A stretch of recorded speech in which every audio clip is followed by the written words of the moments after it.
Carry.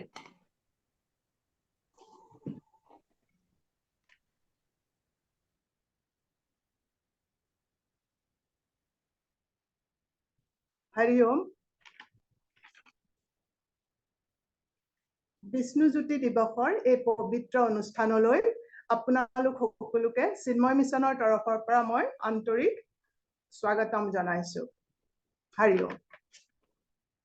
Chinmoy মিছনৰ দেৱী গ্ৰুপে বছৰটোৰ বিভিন্ন সময়ৰ বিভিন্ন দিৱসসমূহ বিভিন্ন সময়ত পালন কৰি আহিছে। আজি জুন মাহৰ 17 তাৰিখ আজিৰ দিনটোত ৰূপকোঁৱৰ জ্যোতিপ্ৰসাদ আগৰৱালা দেৱৰ জন্মতিথি আৰু অহা 20 জুন তাৰিখে কলাগুৰু বিষ্ণুৰাভা দেৱৰ মৃত্যুতিথি পৰিছে। তেখেতসকল আছিল অসমৰ সাংস্কৃতিক জগতৰ মহান শিল্পী, একেধাৰে গীতিকাৰ, সুৰকাৰ, নাট্যকাৰ, চলচ্চিত্ৰ প্ৰতিষ্ঠাতা, অভিনেতা ইত্যাদি। তেখেতসকল আছিল এক বিপ্লৱী সত্তাৰ ব্যক্তি। কিন্তু তেখেতসকলৰ বিপ্লৱে ধ্বংসৰ হলনি মিত্ৰতা আৰু শান্তি পানী বিলাইছিল আমাৰ সমাজ ব্যৱস্থাত। সেয়ে আমি দেৱী গ্ৰুপ আৰু জিএনটি চিন্ময়া বিদ্যালয়ে যুটীয়াভাৱে আজিৰ দিনটো বিষ্ণুজ্যোতি দিৱস হিচাপে পালন কৰি অসমৰ আকাশৰ ভূতাতৰা স্বৰূপ শিল্পী দুগৰাকীলৈ আমাৰ আন্তৰিক শ্ৰদ্ধাঞ্জলি জ্ঞাপন কৰিব বিচাৰিছো। প্ৰথমে এগছি বন্তি প্ৰজ্বলনেৰে আমি দুয়োগৰাকী শিল্পীক শ্ৰদ্ধা নিবেদন কৰি আমাৰ পৰৱৰ্তী কাৰ্যসূচীলৈ আমি আগবাঢ়িম। বন্তি প্ৰজ্বলন, পুষ্পাঞ্জলি নিবেদন আৰু শান্তি পাঠ কৰিব দীপালী শৰ্মা বাইদেৱে। দীপালী বাইদেউ। দীপালী বাইদেউৰ পৰা আমি এটি গীতৰ কলিও শুনিবলৈ আশা কৰিম। হৰি ওম দীপালী বাইদেউ।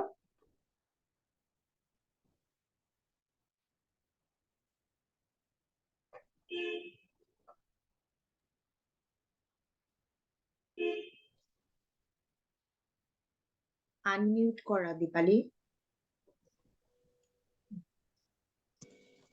Unmute to korilu ulwa nai kele aise ne bar ওলাইছে দীপালী বাইদেউ। ওলাইছে ne bar হয় হয়। ha Gita ওলাইছে দীপালী বাইদেউ। ওলাইছে।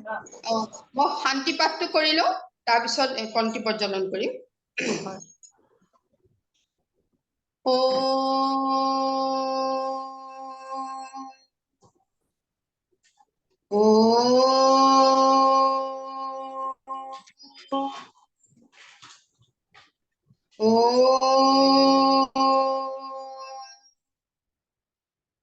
Om Sahana Vavatu Sahano Bhunaktu Sahaviryam Karvavahai Tejasvinavadhitamastu ma vidvishavahai. Om Shanti Shanti Shanti. Vakratunda Mahakaya Suryakoti Samaprabha Nirvignam Kuru Me Deva Sarvakaryesu Sarvada. Gurur Brahma Gurur Vishnu Gurur Devo Maheshwaraha Gurureva Param Brahma Tasmai Sri Gurave Namaha Tasmai Sri Gurave Namaha. এতিয়া মই শ্ৰদ্ধাঞ্জলি জনাম চাকিটি বন্তিটো জ্বলাই।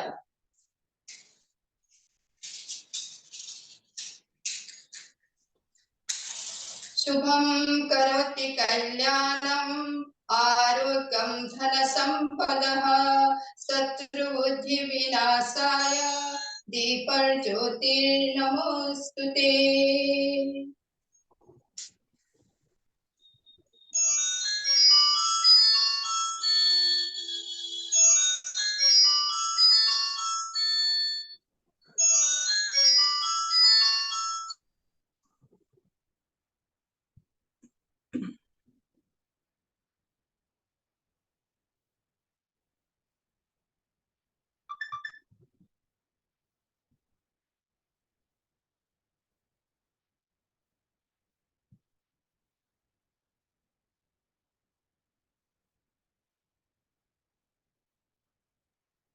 Unmute कर लीजिएगा दीपाली अम्मा।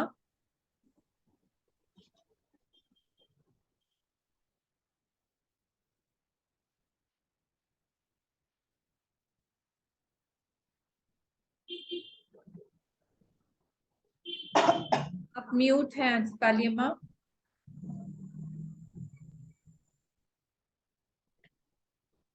नहीं हुआ अभी भी।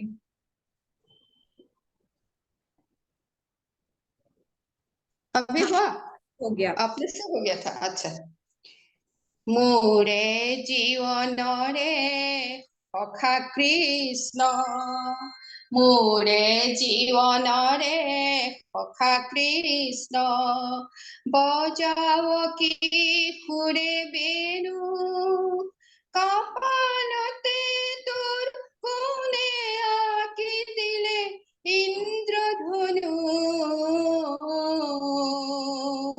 इंद्रधनु मोरे जीवन रे सखा कृष्ण, मोरे जीवन रे सखा कृष्ण। एबार বিষ্ণুপ্ৰসাদ ৰাভালৈ শ্ৰদ্ধাঞ্জলি এটি কৰিলে। মোৰ জীৱনৰ আকাশতে ইন্দ্ৰধনু গঢ়িম, মোৰ জীৱনৰ আকাশতে ইন্দ্ৰধনু গঢ়িম, সাত ৰঙেৰে मीना कराय जतनेरे गढ़िम, इंद्रधनु गढ़िम, मोर जीवনৰ আকাশতে ইন্দ্ৰধনু গঢ়িম, ইন্দ্ৰধনু গঢ়িম। हरि ओम। ধন্যবাদ দীপালি বাইদেউ, বহুত ধন্যবাদ, বহুত ভাল লাগিলে শুনি। এতিয়া কাৰ্যসূচীৰ প্ৰথমে আছে সমবেত সংগীত পৰিৱেশন কৰিব জয়ন্তী চিন্ময়া বিদ্যালয়ৰ ষ্টুডেণ্ট সকলে।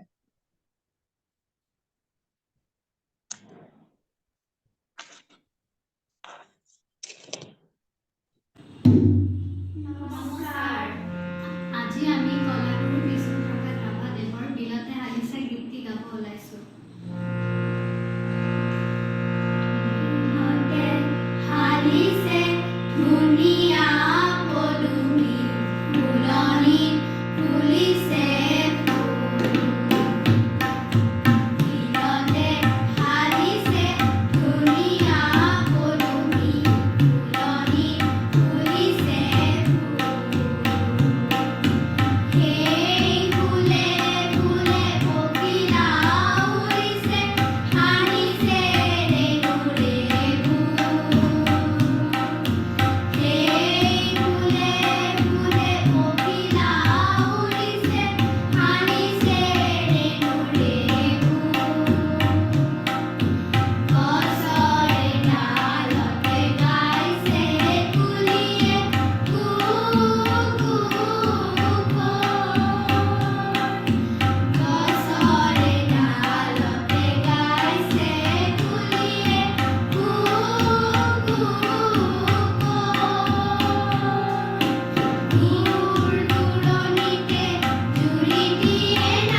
ধন্যবাদ, বৰ ভাল লাগিলে শুনি। এতিয়া ৰূপকোঁৱৰ জ্যোতিপ্ৰসাদ আগৰৱালাৰ বিষয়ে ক'ব ডক্টৰ সীমাৰেখা বাইদেৱে। হৰিওম সীমা বাইদেউ।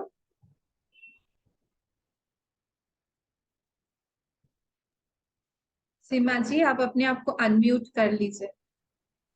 हाँ হৰিওম সকলোকে হৰিওম। আজিৰ এই বিশেষ দিনটোত মই শ্ৰী জ্যোতিপ্ৰসাদ আগৰৱালাৰ বিষয়ে ক'বলৈ ওলাইছো। ৰূপকোঁৱৰ জ্যোতিপ্ৰসাদ আগৰৱালা অসমৰ বাবে এটি উজ্জ্বল নক্ষত্ৰ।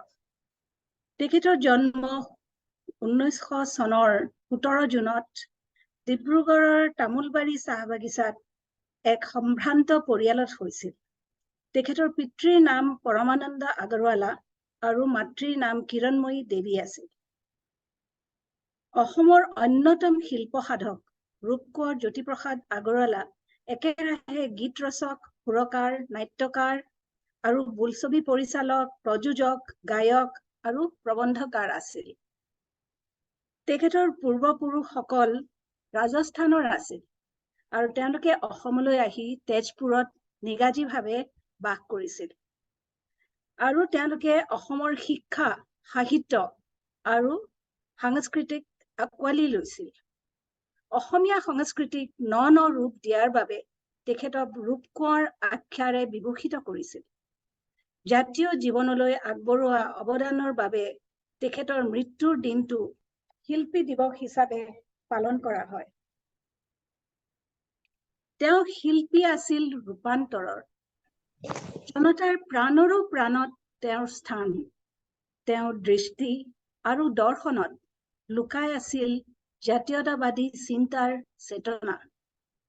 তেওঁ নিজকে এজন প্ৰকৃত অসমীয়া হিচাপে নিজকে উৎসৰ্গিত কৰিছিল।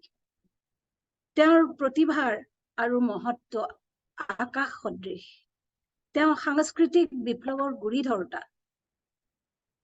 তেওঁ সামাজিক শোষণৰ বিৰুদ্ধে অশুভ শক্তিক পৰাভূত কৰিবলৈ অহৰহ কাম কৰি গৈছিল। জ্যোতিপ্ৰসাদ আগৰৱালাই তেওঁৰ শিক্ষা তেজপুৰ হাইস্কুল, ডিব্ৰুগড় চৰকাৰী হাইস্কুল, জৰ্জ হাইস্কুলত আদিত অধ্যয়ন কৰিছিল আৰু যুৱ অৱস্থাতে 1921 চনত অসহযোগ আন্দোলনতো অংশ লৈছিল। তেওঁৰ পত্নী জি আৰু পুত্ৰৰ সৈতে তেওঁ কলিকতাত থাকি তেওঁ নেশ্যনেল কলেজত IA দ্বিতীয় বৰ্ষলৈকে অধ্যয়ন কৰিছিল। 1926 চনত তেখেতে বিলাতলৈ যাত্ৰা কৰে। এডিনবৰা বিশ্ববিদ্যালয়ৰ পৰা উচ্চ শিক্ষা গ্ৰহণ কৰিছিল যদিও সেই শিক্ষা অসমাপ্ত হৈ ৰয়। তাৰ পিছত তেওঁ জাৰ্মানীত 7 মাহ চিনেমা সম্পৰ্কীয় শিক্ষা গ্ৰহণ কৰিছিল। 1930 চনত তেওঁ স্বদেশলৈ ঘূৰি আহে। 1921 চনতে অসহযোগ আন্দোলনত নমা জ্যোতিপ্ৰসাদ আগৰৱালা দেৱ বিদেশৰ পৰা ঘূৰি আহি স্বাধীনতা আন্দোলনত অংশ আকৌ লয় আৰু 1932 চনত 15 মাহ সশ্ৰম কাৰাদণ্ড আৰু 500 টকা জৰিমনাৰে তেওঁক শাস্তি বিহা হৈছিল। শিলচৰৰ কাৰাগাৰত থাকোঁতেই তেওঁ আক্ৰান্ত হৈছিল যক্ষা ৰোগত। জেলৰ ম্যাদ শেষ কৰি তেওঁ কংগ্ৰেছৰ স্বেচ্ছ বাহিনীত যোগ দিছিল। পিছলৈ তেওঁ সৰ্বা অধিনায়কো হৈছিল। ব্ৰিটিছ চৰকাৰৰ পৰা পলাই সাৰিবলৈ তেওঁ কলিকতাত আত্মগোপন কৰিছিল। জ্যোতিপ্ৰসাদ আগৰৱালা দেৱে সৰুৰে পৰাই সাহিত্য সাধনা কৰিছিল। ছাত্ৰ অৱস্থাত 14 বছৰ বয়সতে তেওঁ শোণিতপুৰী নাটকখন লিখিছিল। গীত, নাটক, কবিতা, শিশু কাব্য আদিত তেওঁ বহুতো লিখা মেলা কৰিছিল। জ্যোতিপ্ৰসাদৰ পিতামহ হৰিবিলাস আগৰৱালা দেৱে 1921 চনতে প্ৰথম কীৰ্তন আৰু নামঘোষা ছপা কৰি উলিয়াইছিল। সৰুৰে পৰা মাতৃৰ মুখত কীৰ্তন, নামঘোষাৰ পদাৱলী শুনা জ্যোতিপ্ৰসাদ আগৰৱালা দেৱে গুৰুজনাৰ দৰ্শনক আঁকোৱালি লৈছিল জীৱনৰ পাথেয় ৰূপে। তেওঁ কৈছিল, সংস্কৃতি দুবিধ, এবিধ অন্তৰ সংস্কৃতি আৰু এবিধ বৰ্হি সংস্কৃতি। প্ৰেম, ক্ষমা, শ্ৰদ্ধা, দয়া আদি হৈছে অন্তৰ সংস্কৃতি আৰু নাচা, গোৱা, অভিনয় কৰা বহিৰ সংস্কৃতি। মানুহৰ পৰিপূৰ্ণতাৰ বাবে এই দুয়োবিধ সংস্কৃতিৰ আৱশ্যক। সাংস্কৃতিক গভীৰভাৱে ভাল পোৱা অনুধাৱন কৰা জ্যোতিপ্ৰসাদ আগৰৱালা দেৱে সেইবাবে মহাপুৰুষ শ্ৰীমন্ত শংকৰদেৱৰ সৃষ্টিৰাজিৰ মাজত বিচাৰি পাইছিল বিশ্বজনীন দৰ্শন। পৃথিৱীৰ নানা দেশ ভ্ৰমি আহি যেতিয়া এদিন তেওঁ বৰদোৱা সত্ৰত উপস্থিত হৈছিল, তেতিয়া উপলব্ধি কৰিছিল গুৰুজনাই কিদৰে আমাক স্থাপত্যৰ পৰা সাহিত্যলৈ সংস্কৃতিৰ সকলো সমলেৰে চহকী কৰি থৈ গৈছে। অসমীয়া সাহিত্য সাংস্কৃতিক জগতখনত জ্যোতিপ্ৰসাদ আগৰৱালা দেৱৰ অৱদান অতুলনীয়। তেওঁ 20 শতিকাৰ এজন অন্যতম শ্ৰেষ্ঠ অসমীয়া। অসমীয়া সাহিত্য সংস্কৃতিলৈ আগবঢ়োৱা অনবদ্য অৱদানৰ বাবে তেখেতক অসম সাহিত্য সভাৰ সভাপতি আনন্দ চন্দ্ৰ বৰুৱাই ৰূপ কোঁৱৰ উপাধিৰে বিভূষিত কৰিছিল। তেখেতৰ মৃত্যুৰ পিছত অসম চৰকাৰে তেওঁৰ মৃত্যুৰ দিনটোক অৰ্থাৎ 17 জানুৱাৰী তাৰিখটো গোটেই ৰাজ্যজুৰি শিল্পী দিৱস হিচাপে উদযাপন কৰি আহিছে। তেওঁৱেই প্ৰথম অসমীয়া বোলছবি জয়মতী নিৰ্মাণ কৰিছিল। তেওঁ জাৰ্মানীৰ প্ৰসিদ্ধ UFA ষ্টুডিঅ'ত দৰ্শন কৰি তেওঁ অসমীয়া ভাষাত ছবি নিৰ্মাণৰ বাবে অনুপ্ৰেৰণা পাইছিল। তেওঁৰ আন সাহিত্য কৰ্মৰাজি অসমীয়া সাহিত্যৰ জগতখন আজিৰ দৰে বিশাল নাছিল। তেওঁৱেই অসমীয়া ভাষাৰ জেউতি বৃদ্ধি কৰাৰ লগতে তেওঁ সুন্দৰৰ সাধনাৰে সাহিত্য সৃষ্টি কৰি অসমীয়া সাহিত্যৰ ভঁৰাল টনকিয়াল কৰিছিল। তেওঁ 14 বছৰ বয়সতে ৰচনা কৰা শোণিত কুঁৱৰী নাটকখন আৰু গছে গছে পাতি দিলে নামৰ অসমীয়া আধুনিক গীত অতি প্ৰসিদ্ধ। তেওঁৰ সৰ্বমুঠ 377টা 377 গীত ৰচনা কৰিছিল আৰু লগতে 46টা কবিতা 46টা পোয়েম। কাৰেঙৰ লিগিৰি, ৰূপালীম, লভিতা, নিমাতী কইনা, খনিকৰ, সোণপখিলী, কনকলতা আদি নাটকো ৰচনা কৰিছিল। শিশু সাহিত্য, শিশু কবিতা, জ্যোতি ৰামায়ণ, ঘোঁৰা ডাঙৰীয়া আদি তেওঁ ৰচনা কৰিছিল। তেখেতৰ জীৱনীমূলক গ্ৰন্থখন হ'ল চন্দ্ৰকুমাৰ আগৰৱালাৰ জীৱনী। তুতি গল্পসমূহ তেওঁ ৰচনা কৰা ক্ৰমে ৰূপহী, বগীতৰা, সোণতৰা, সোণটিৰ অভিযান, যুঁজাৰু সতীৰ সোঁৱৰণী, সন্ধ্যা, প্ৰত্নতাত্ত্বিক কালঘুমতি, নীলা চৰাই আদি। লগতে এখনি উপন্যাস তেওঁ ৰচিছিল যিখনৰ নাম আমাৰ গাঁও। অসমীয়া চলচ্চিত্ৰত জ্যোতিপ্ৰসাদৰ অৱদান। প্ৰথম অসমীয়া বোলছবি 1935 চনৰ 1935 10 মাৰ্চ তাৰিখে কলিকতাৰ ৰাওনাক প্ৰেক্ষাগৃহত ছবিখনৰ প্ৰদৰ্শনীৰ আয়োজন কৰিছিল। তাৰ পিছত একেটা মাহৰ 20 তাৰিখে গুৱাহাটীত ছবিখনে মুক্তি লাভ কৰে। তেওঁৰ আনখন কথাছবি আছিল ইন্দ্ৰমালতী। তেওঁ ভোলাগুৰি চাহ বাগিচাত চিত্ৰবন নামেৰে ষ্টুডিঅ' এটা সাজি তাত জয়মতী ছবিৰ বাবে দৃশ্য গ্ৰহণ কৰিছিল। তেওঁৰ এই ছবিখনৰ সম্পাদনা তেওঁ লাহোৰত কৰে। যদিও সা-সুবিধাৰ অভাৱ আৰু ব্যয়বহুলৰ বাবে এই ছবিখনত তেওঁ যথেষ্ট লোকচান ভৰিবলগীয়া হৈছিল। পিছত আকৌ 1939 চনত 1939ত তেওঁ নিজৰ কাহিনীৰে ইন্দ্ৰমালতী নামেৰে দ্বিতীয়খন অসমীয়া ছবি কৰি জয়মতীৰ লোকচান পূৰণ কৰিছিল। এইখন তেওঁ কলকাতাৰ আৰোৰা ষ্টুডিঅ'ত নিৰ্মাণ কৰিছিল। এই সময়তে তেওঁৰ চিত্ৰবন ষ্টুডিঅ' বন্ধ হৈ কলকাতাৰ ষ্টুডিঅ'ই অসমীয়া ছবি নিৰ্মাণ স্থলী হৈ পৰে। জ্যোতিপ্ৰসাদে লিখিছিল, মোৰ গানত জ্বলে শতযুগ, কত অভিমান, মোৰ গানে বিচাৰে চিৰ দুখীয়াৰ চিৰ পৰিত্ৰাণ। তেওঁৰ গীতবোৰ জ্যোতি সংগীত হিচাপে চবতে পৰিচিত। তেওঁৰ গীতবোৰত সাধাৰণ লোকৰ মনৰ কথা পোনপটীয়াকৈ প্ৰতিফলিত হয়। কেৱল সংগ্ৰামী সত্তাই নহয়, তেওঁ আছিল এজন অনুভৱী লোক। বাৰিষাৰ বৰষুণ জাকক লৈ লিখা সেই গীতৰ শব্দৰ ছন্দই সকলোকে আকৰ্ষণ কৰিছিল। বাৰিষাৰ বৰষুণ কিনো কওঁ গুণগুণ কিনো গাওঁ ৰুণ ৰুণ কি বজাও ৰুণ জুন বাৰিষাৰ বৰষুণ সমাজ পৰিৱৰ্তন আৰু ৰাজনৈতিক বিপ্লৱৰ আগতেই তেওঁ সাংস্কৃতিক বিপ্লৱৰ পোষকতা কৰিছিল 1948 চনত অনুষ্ঠিত হোৱা সদৌ অসম শিল্পী সংঘৰ সভাপতি ৰূপে তেওঁ দিয়া ভাষণত বিশ্বৰ সামগ্ৰিক প্ৰেক্ষাপটক আগত ৰাখি মহাপুৰুষ শংকৰদেৱৰ সৃষ্টি অসমীয়া কৃষ্টিক তেওঁ দাঙি ধৰিছিল তেওঁৰ মতে শিল্পী অসমৰ বা ভাৰতৰ নহয় শিল্পী হ'ল পৃথিৱীৰ 1951 চনৰ 17 জানুৱাৰীত মাত্ৰ 48 বছৰ বয়সত কৰ্কট ৰোগত আক্ৰান্ত হৈ জ্যোতিপ্ৰসাদৰ মৃত্যু হয়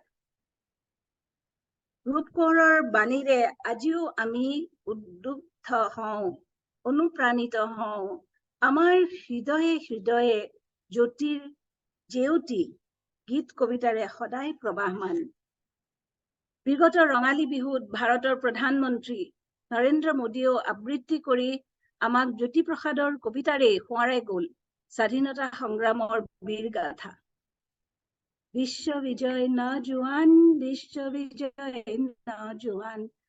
শক্তিশালী ভাৰতৰ ওলাই আহা সন্তান তুমি বিপ্লৱৰ এই গানটি নৰেন্দ্ৰ মোদীজীয়ে গাই শুনাইছিল আহক আজি আমাৰ চিৰনমস্য ব্যক্তি আজি 17 জুনৰ এই পুণ্যতিথিত তেওঁক আমি সকলোৱে শ্ৰদ্ধাৰে সোঁৱৰো হৰি ওম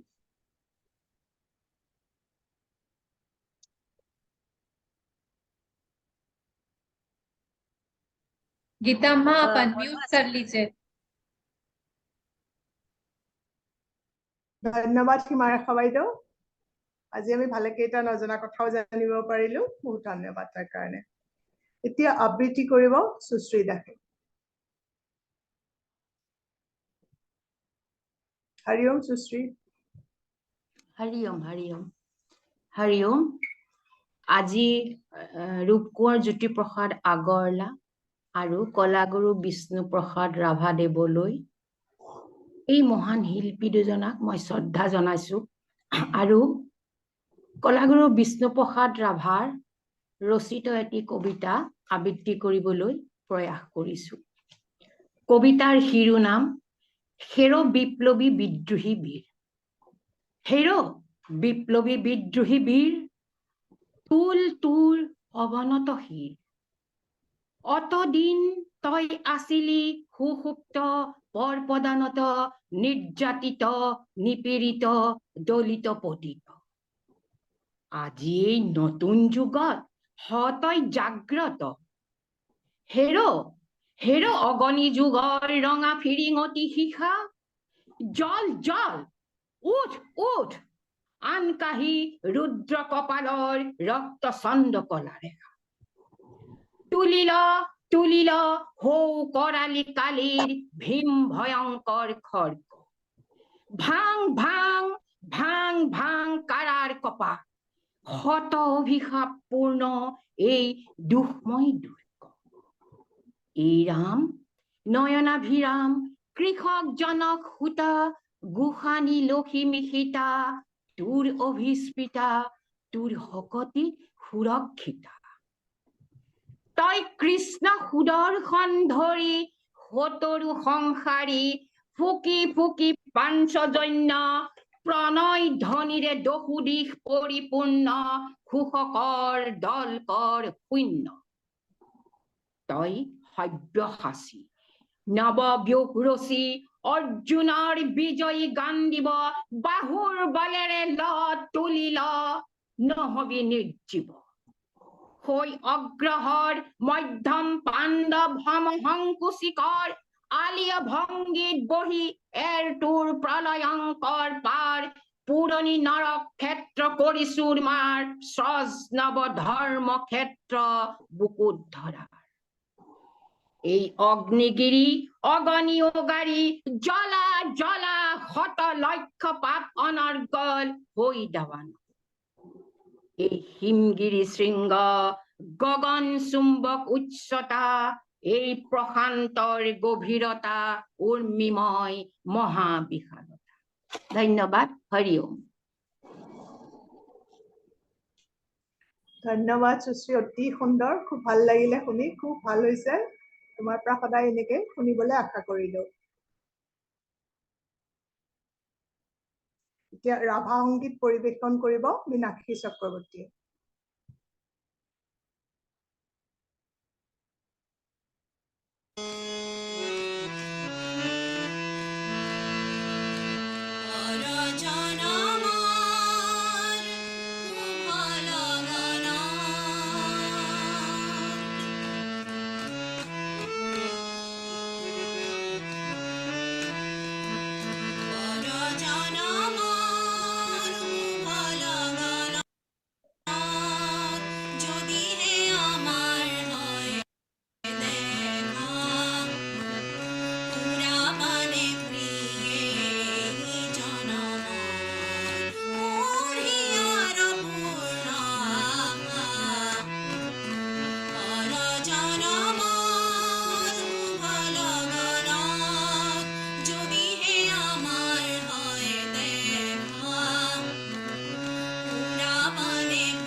ধন্যবাদ মীনাক্ষী, তোমাৰ কণ্ঠ সদায় মধুৰ। আমি এবাৰ বিষ্ণুপ্ৰসাদ ৰাভাৰ সম্পৰ্কে শিখা তালুকদাৰ বাইদেউৰ পৰা শুনিব বিচাৰিছো। হৰি ওম শিখা বাইদেউ।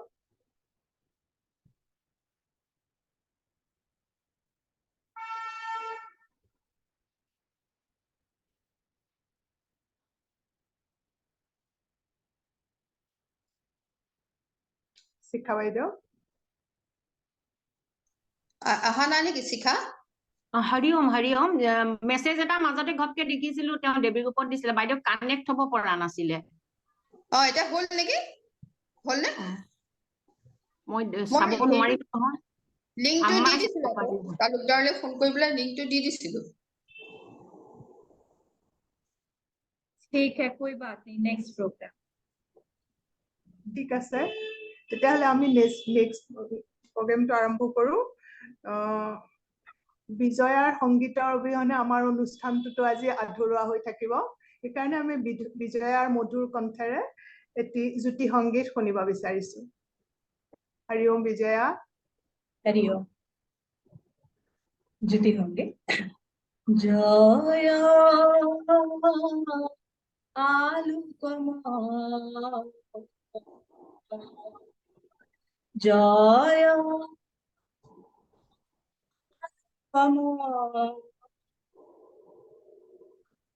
अनादि अनंत प्रहारी अनादि अनंत प्रहारी बेसुजी ज्योति बेसुजी अनो ज्योति जय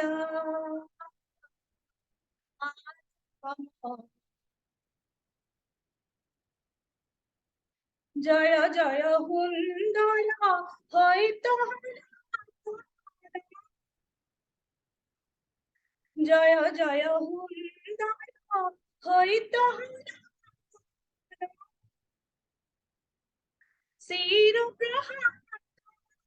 विश्वपति शिर प्रशांत विश्वपति जय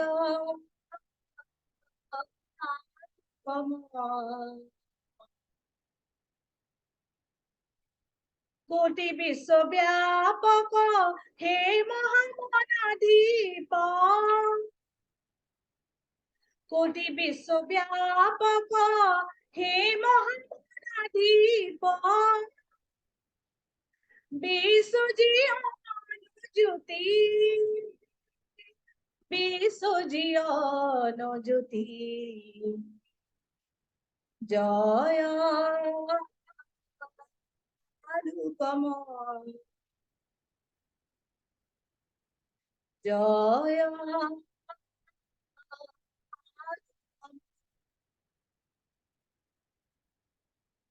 प्रणति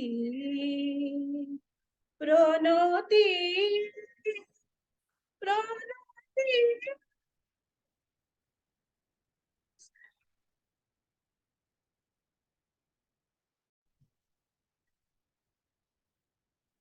ধন্যবাদ বিজয়া ধন্যবাদ ভাল লাগিলে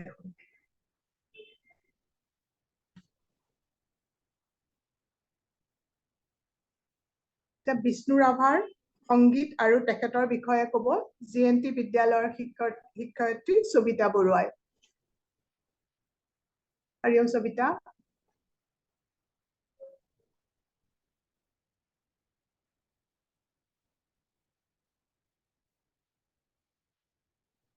एक मिनट में शेयर कर रही हूँ अच्छा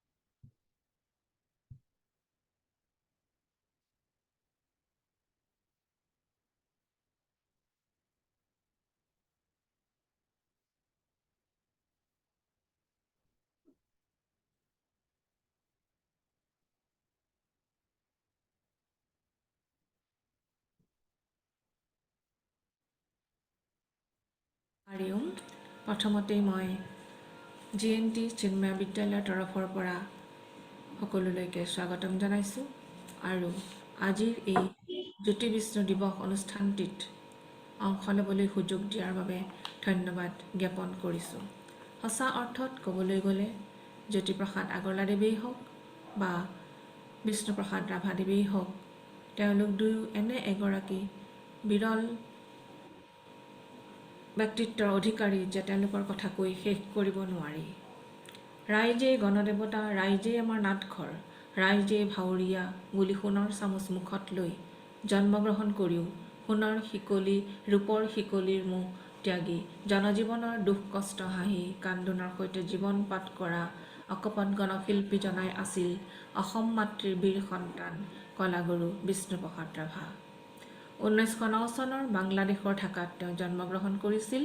তেওঁৰ দেউতাক শ্ৰী গোপাল চন্দ্ৰ ৰাভা জন্মসূত্ৰে বড়ো জনগোষ্ঠীয় আছিল যদিও তেওঁ ৰাভা পৰিয়ালটিত ডাঙৰ দীঘল হোৱাত পাছলৈ ৰাভা উপাধি গ্ৰহণ কৰে।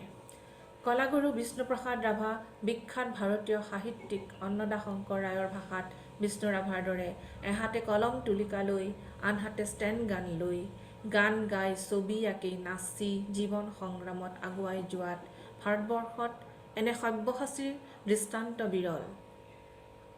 এনে বিৰল প্ৰতিভাধৰ বিষ্ণুপ্ৰসাদ ৰাভা একেধাৰে শিল্পী, কবি, চিত্ৰকাৰ, নাট্যকাৰ, সাহিত্যিক, সংগীতজ্ঞ, নৃত্যবিদ, অভিনেতা আৰু মুক্তিযুঁজাৰু আছিল। এইজনা বিষ্ণু ৰাভাই নিজস্ব কল্পনাৰে যুগনায়ক মহাপুৰুষ শ্ৰীমন্ত শংকৰদেৱৰ শাৰীৰিক অৱয়বযুক্ত চিত্ৰ অংকন কৰি গোটেই অসমতে তোলপাৰ লগাই দুঃসাহসৰ পৰিচয় দিয়ে। এইদৰে সংগীত, নৃত্য, গীত, ছবি অঁকা, অভিনয় কৰা আদিৰ লগতে সাহিত্য আৰু ৰাজনীতিৰ পথাৰখনতো তেওঁ কদম দমায়। সাহিত্যৰ ক্ষেত্ৰত বিষ্ণুপ্ৰসাদ ৰাভাৰ বিষয়ে সঠিক লেখ পোৱা টান।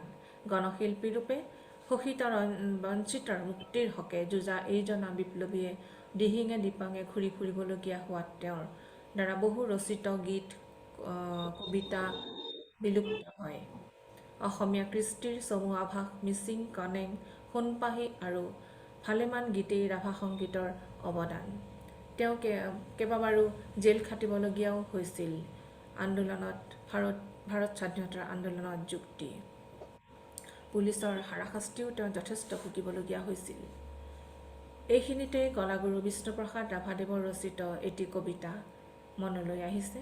ভাং ভাং ভাং ভাং ভাং ভাং লোহাৰ শিকলি ভাং চিং চিং চিং দাসৰ বান্ধোন চিং খোল খোল খোল কাৰাৰ ফাটক খোল শুন সৌৱা শুন শুন ঘোষিছে ৰণকিষাণ মুক্ত আকাশে দীপ্ত ৰঙা নিচান ৰক্তেৰে ৰঞ্জিত সুৰুজ উদয়মান সোণমুকুটিৰ সূৰ্যৰ আহ্বান হালোৱা হজুৱা হেৰৌ মজদুৰ কিষাণ মুক্তিমান মুক্তিমান মুক্তিমান। এইজনা মহান কলা সাধন আৰু বিপ্লৱী বীৰৰ নশ্বৰ দেহৰ অৱসান ঘটে 1959 চনৰ 20 জুন তাৰিখে। তেওঁ সুঁৱৰি সমগ্ৰ অসম জুৰি 20 জুন তাৰিখটো প্ৰত্যেক বছৰে বিষ্ণু ৰাভা দিৱস হিচাপে পালন কৰি কলাগুৰু বিষ্ণু ৰাভাদেৱক শ্ৰদ্ধাঞ্জলি জনোৱা হয়। ধন্যবাদ।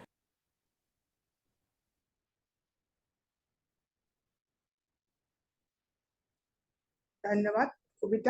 কবিতা সংগীত গাব নেকি? ৰাভা সংগীত গাব নেকি?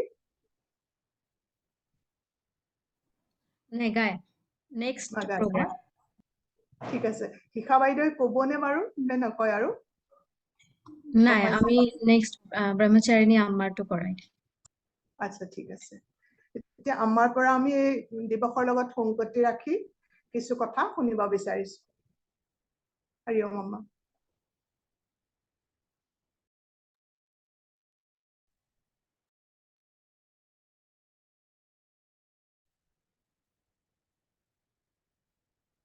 हरिओम, आवाज आ रही है मेरी? हाँ,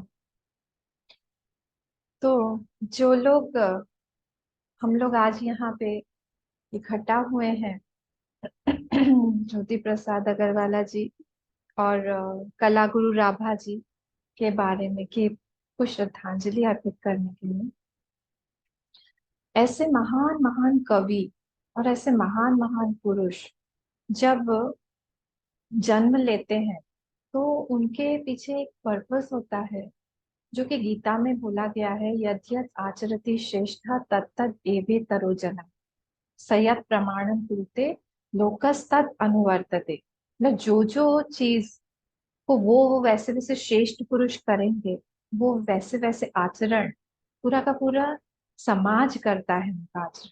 तो आज जैसे हम लोग बोल रहे हैं कि आपने कहा शिल्पी बोल पृथ्वी, तो जब उनको बोला हमने, या फिर कला गुरु बोल रहे हैं हम, वो हमारे जनमानस के मन में उन्होंने ऐसी छाप डाली है जो कि ये संस्कृति को आगे बढ़ाने में हमारी मदद करती है।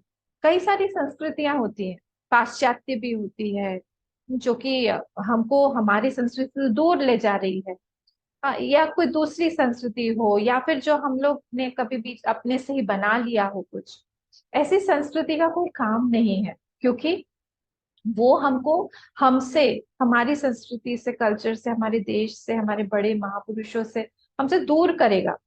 तो इसीलिए ऐसे इन लोगों का जब आचरण हम देखते हैं तो हमारे मन में एक अलग रेवरेंस आता है, क्योंकि उन्होंने हमें बहुत दिया है।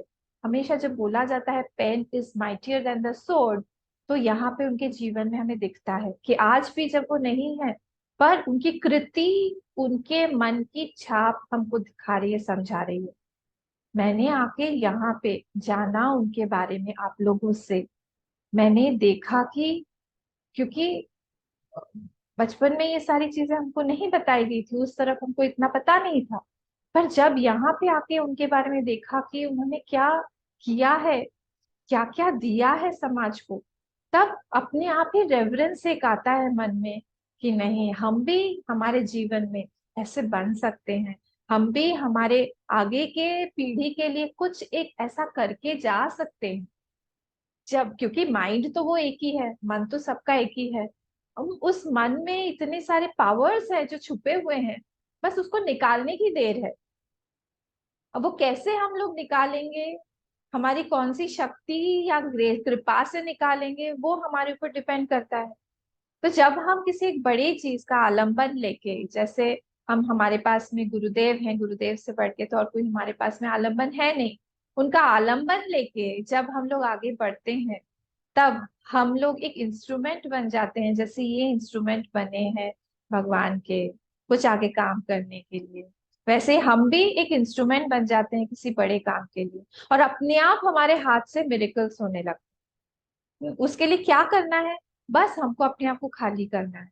जब हम अपने आप को खाली करते हैं तो कोई और हमारे अंदर भरने लगता है।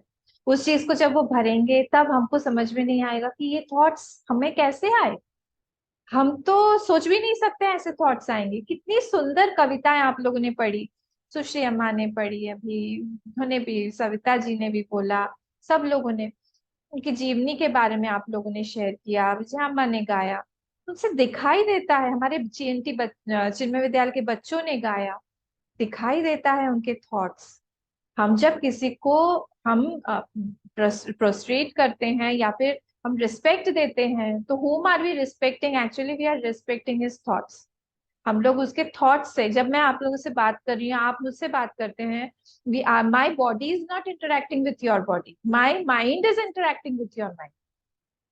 जब हम गुरुदेव की पादुका पूजा करते हैं, क्यों का पादुका पूजा करते हैं, on what standards is standing on, उनके स्टैंडर्ड्स क्या थे, इसीलिए हम उनकी पादुका की पूजा करते हैं, क्योंकि उन्होंने कुछ एस्टेब्लिश किया हुआ है, उस चीज को हम लोग को आगे लेके जाना है, उस चीज को इम्बाइब करना है हमारे अंदर। And many things are not taught, they are caught. तो उस चीज को कैच करने के लिए क्या करना पड़ेगा, या कैच करवाने के लिए हमारे नेक्स्ट जनरेशन को, दैट शुड बी इम्बाइब्ड इन मी। तो जब हम इम्बाइब कर लेते हैं उसको एज इन कल्चर, और या फिर हमारे हमारे डेली रूटीन में, हमारे जब हम लोग डेली चोर्स करते हैं, उस समय क्या होता है, उसमें हमारी चीजें रिफ्लेक्ट होने लगती है, हमारे थॉट्स, हमारे हायर थॉट्स जो हैं वो रिफ्लेक्ट होने लगते हैं। The more we reflect these thoughts, more we come to know about these people, तब हमारा जीवन एक समर्पित, एक प्रसाद बनने लगता है। क्यों? क्योंकि वो जीवन अब हमारा नहीं रह गया। और सबसे बड़ा गिफ्ट बोलें या फिर हम बोलें, सबसे बड़ा अचीवमेंट बोलें हमारे जीवन का, यही है कि हम किसी के बन गए हैं, किसी कोई हमको यूज कर रहा है, बड़ा छोटा नहीं बड़ा, हमसे कोई हमारी वासना भी हमको यूज कर सकती है, या फिर कोई बड़ी चीज भी हमको यूज कर सकती है। Who is using me right at this moment? क्या हमारी वासना आपको यूज कर रहे हैं, या फिर हमारे गुरुदेव यूज कर रहे हैं, हमारे भगवान यूज कर रहे हैं, या फिर कोई हमारी इच्छा अंदर की कोई हमको यूज कर रही है कि करो ये काम? कौन बोल रहा है? तो जब इन लोगों की कविताएं हम पढ़ते हैं, स्टोरीज पढ़ते हैं, गाना पढ़ते हैं, डांस देखते हैं, सब कुछ देखते हैं, तब हमको समझ में आता है कि नहीं, they were being guided by some higher power. समझ में आता है, डायरेक्टली समझ में आ जाएगा। कुछ भी मुझे ऐसे में इतना डिटेल में नहीं आता, पर फिर भी हम कैच कर पाते। वो जो वर्ड्स है उसमें एक पावर आ जाता है कि वो छू जाता है अंदर से वो अंतर्यामी बोलने लगता है कि नहीं, दिस इज समथिंग डिफरेंट, और इसमें मुझे और जानना है, जानने की इच्छा है, और वो चीज को मेरे अंदर में लाना है। ऐसे ही महापुरुष जो है इस सोसाइटी को पकड़े हुए हैं। देखिए, सत्य, हम लोग बोलते हैं कलयुग आ गया है, कलयुग में सत्य नहीं है, खत्म हो गया है, ऐसी बात नहीं है। जब तक ये संसार रहेगा तब तक सत्य रहेगा। बिना सत्य के ये संसार रह ही नहीं पाएगा। और ये लोग, ऐसे महापुरुषों ने ही इस सत्य को पकड़ के रखा हुआ है, और उसको हम लोगों को पकड़ के आगे बढ़ना है। कि हमारे आसपास में भी हम लोग इनको श्रद्धांजलि दे रहे हैं, पर हमारे ही आसपास में ऐसे कई सारे लोग हैं। मैं उनमें से एक का नाम ले सकती हूँ, कपूरचंद जैन जी का। हम लोग अभी मिलने गए थे, वो भी हैं, वो दूसरे कम्युनिटी के, पर फिर भी एसएमएस कल्चर से इतने ब्लेंड हो गए हैं।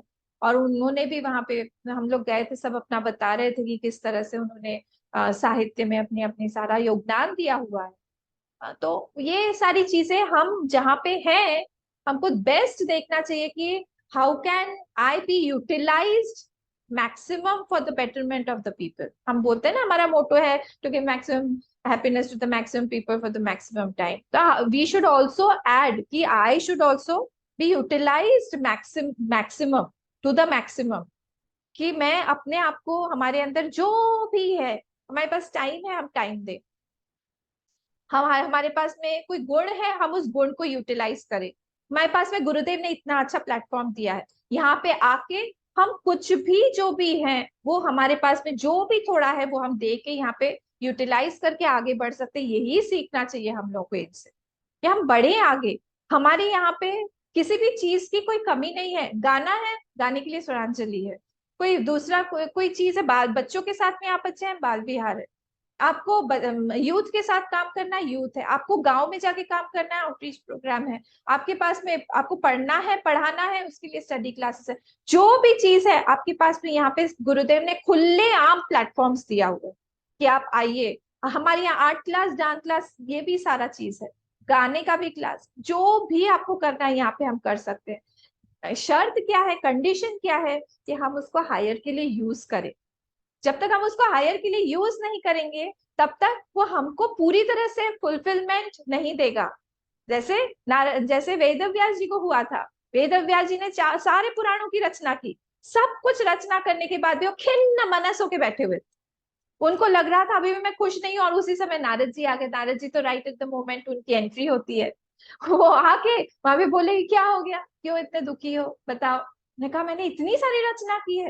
मैंने कहा कि देखो, रचना तो सब लोग करते हैं, पर किसी बड़ी चीज की रचना की है क्या, जिसमें भगवान का यश फैला, इसमें ऐसी रचना की है क्या, जिससे लोगों को अच्छा लगे, उसकी रचना की है क्या? वो करो, तब तुमको फुलफिलमेंट मिलेगा। उसके बाद उन्होंने भागवत पुराण की रचना की, और उसके बाद उनको फुलफिलमेंट मिला, और वही आज यहाँ पे हमारे आसाम को पकड़ के रखे हुए हैं, वही भागवत हर जगह पे। पर मैं आसाम की खास करके बात करूँ क्योंकि आज हम लोग स्पेशल प्रोग्राम में।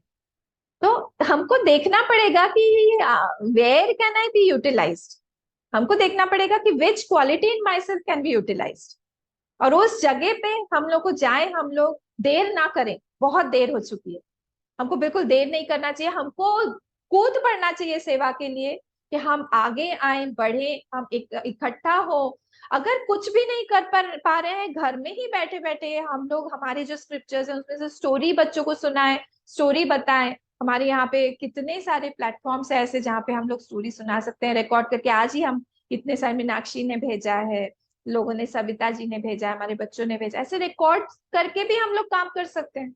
आजकल तो मीडिया जो है प्लेटफॉर्म इतना बड़ा हो गया है, सोशल मीडिया, किस चीज की कमी है? किसी चीज की कमी नहीं है। तो इस चीज को हमारे अंदर से मोटिवेटेड होके हमको आगे बढ़ के इस काम को आगे ले जाना पड़ेगा। मैं कॉन्ग्रेचुलेट करती हूँ देवी ग्रुप को कि आप लोग ने इसको बनाया। हम लोग पहले भी मना चुके हैं, पर आप सब लोग आगे आए इस तरह से एकजुट होके। I am very happy to see you all again. इतने अच्छे से हम लोग ने इसको ऑनलाइन, मुझे कोविड के टाइम की याद आ गई, और हम लोग सब लोग इस प्लेटफॉर्म पे मिले हैं। इस चीज को हम लोग आगे आके देखा हमने। हमारे विद्यालय भी हमारे साथ में जुड़ा। हमारे सारे यहाँ पे हमारे अमित जी भी हैं, साथ में आए हुए हैं हमारे, और हमारे बाकी भी दूसरे भी लोग हैं। सो सबको देख के बहुत अच्छा लग रहा है, और बहुत अच्छे से प्रोग्राम हुआ है। और सबको कॉन्ग्रेचुलेशंस, और बहुत बहुत मेरी तरफ से प्यार। Thank you. हरि ओम।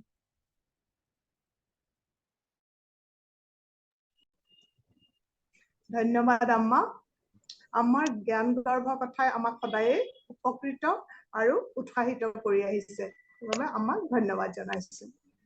আমাৰ কাৰ্যসূচী প্ৰায় সম্পূৰ্ণ হৈ আহিছে। তথাপি শিখা চক্ৰৱৰ্তী বাইদেউৰ পৰা এষাৰ শুনিব বিচাৰিছো। শিখা বাইদেউ কিবা ক'ব নেকি বাৰু? সুদূৰ আমেৰিকাৰ পৰা শিখা বাইদেউ জইন কৰিছে। খুব ভাল লাগিছে চবকে দেখি, ইমান যে ভাল লাগিছে।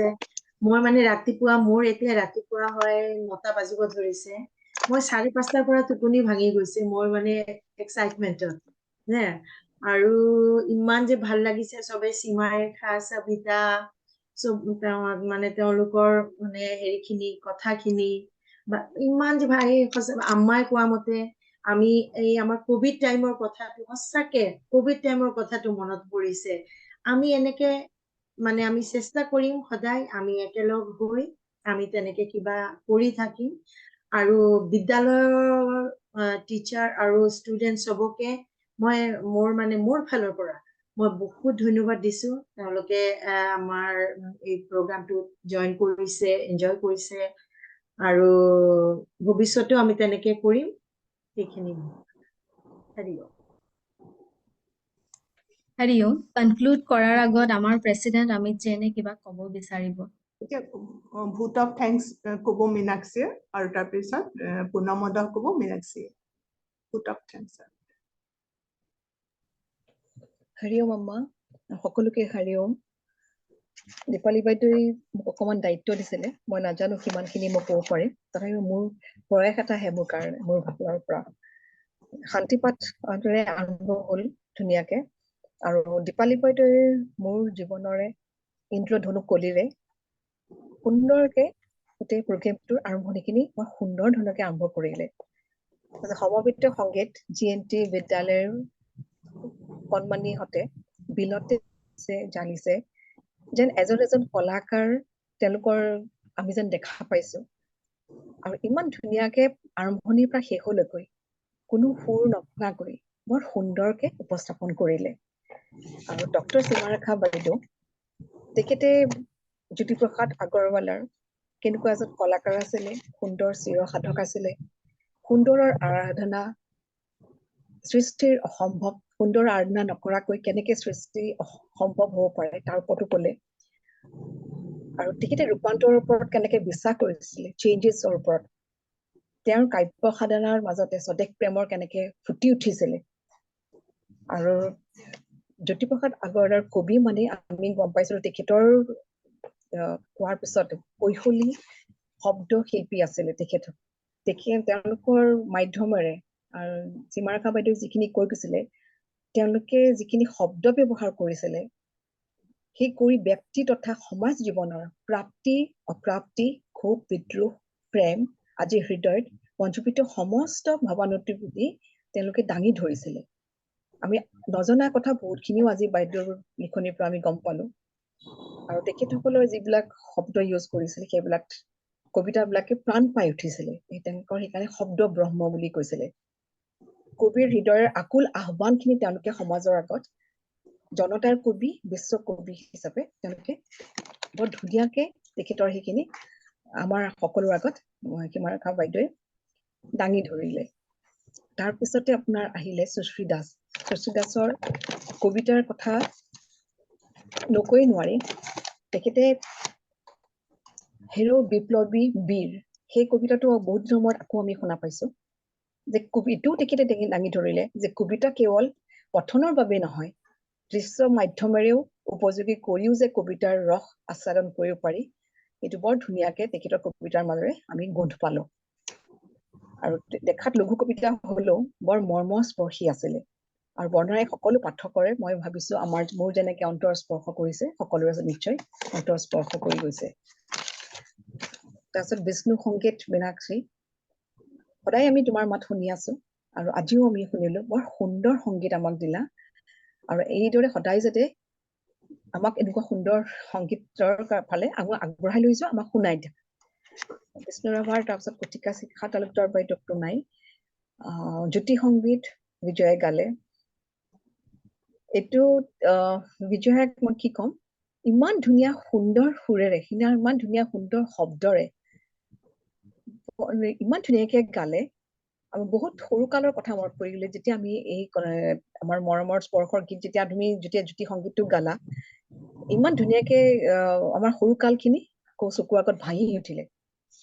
তাৰপিছত বিষ্ণু ৰাভাৰ গীত আৰু কথা কলে কবিতা বৰুৱাই, তেওঁ এইটো উল্লেখ কৰিছিলে যে বিৰল ব্যক্তি তনগৰাকী আৰু ভাং ভাং ভাং, এই কবিতাটোৱে প্ৰাণ সঁচাকে তুমি গোৱাৰ পিছত যেন জীৱিত হৈ দিছে, প্ৰাণ পাই উঠিলে। আৰু সদায় আমি এনেকে আশা ভৱিষ্যতলৈ আমি এনেকে আশা কৰি থাকিম তোমালোকৰ সকলোৰ পৰাই যেন এনেকে আমি কবিতা গীত মাত শুনা পাই থাকো। আৰু শেষলৈ আমাৰ যিখিনি বক্তব্য দিলে, এখন মহাপুৰুষ কিহৰ কাৰণে জন্ম হয়, তেওঁলোকে জন্ম হোৱাৰ সকলো এটা কাৰণ থাকে। আৰু তেখেতসকলে এখন সমাজক কেনেকে সংস্কৃতিক কেনেকে আগবঢ়াই লৈ যাব লাগে সেইখিনিৰ কথা তেখেতে কলে। আৰু তেখেতে কলে আৰু এটা কথা কৈছিলে, তেখেতসকলৰ আলম্বন লৈ পেলাই আমি কেনেকে সমাজত আমাৰ সেৱা আগবঢ়াব পাৰো। আৰু তেওঁলোকৰ হায়াৰ থটছ বিলাক কেনেকে আমি আমাৰ জীৱনত আনিবলৈ পাৰো প্ৰসাদ হিচাপে হৈ পেলাই। আৰু তেওঁলোকৰ আমাৰ জীৱনৰ যিখিনি সময় আছে, মেক্সিমাম যেনেকে আমাৰ মটোৰ কথা তেখেতে কলে, how can we be utilized to the maximum for the society and use it for the higher.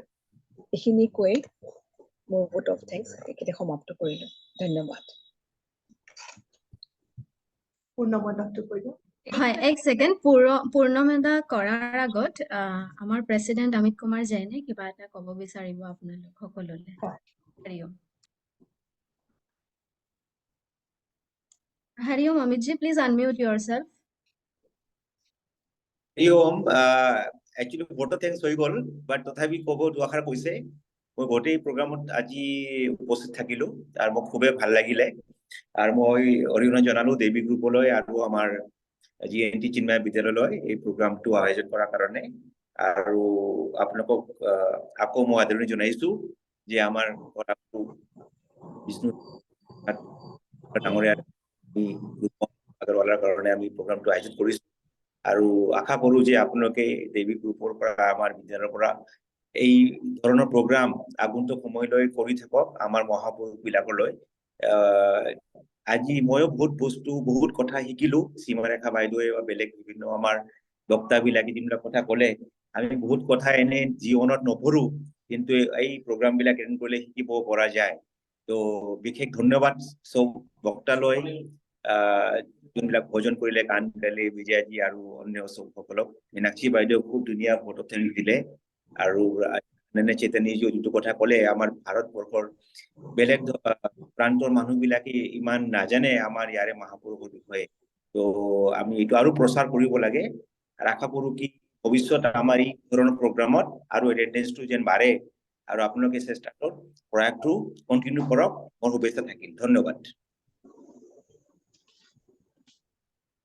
ধন্যবাদ অমিতজী, আপুনি উপস্থিত থাকি আমাক উৎসাহিত কৰাৰ বাবে আপোনাক ধন্যবাদ জনাইছো। হৰি ওম। মীনাক্ষী, পুনমদাটো কৰি দিয়ক আপুনি। চবেই একেলগে কৰো।